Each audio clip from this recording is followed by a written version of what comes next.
Hi everybody, this is CR number 7, helper video number 3.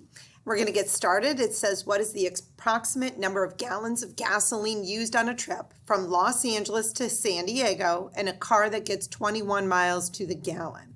All right, first thing we have to do is highlight some information. So right now it says that we're looking only on a trip from Los Angeles to San Diego. So if you notice here, this is mileage to Los Angeles, and the city that we're coming from is San Diego.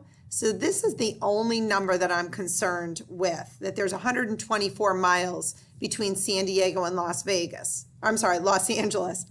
So we know that our car gets 21 miles, and I'm going to put an M, and that's for 1 gallon of gas, okay? But I'm not driving 21 miles. I'm actually going to be driving 124 miles because that is the distance between the cities. So I'm going to go ahead and put an M on the top. Now remember, what I just drew there is an equivalent ratio. What that means is there's some number that I can multiply 21 by to get to 24. And I'm trying to figure out what that number is.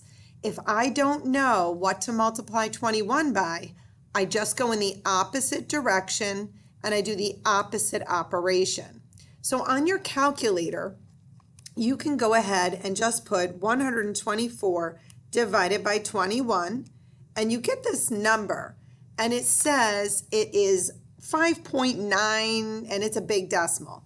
But I'm going to go ahead and remember that they're looking for an approximate number, and if they're looking for an approximate number, I can just go ahead and use the number 6 because 5.9 and change is approximately 6.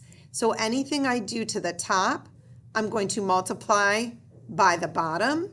So 21 times 6 is approximately 124, and 1 times 6, well, guess what? It's 6.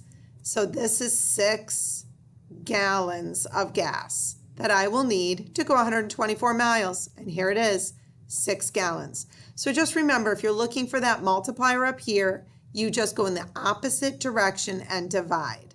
All right, good luck.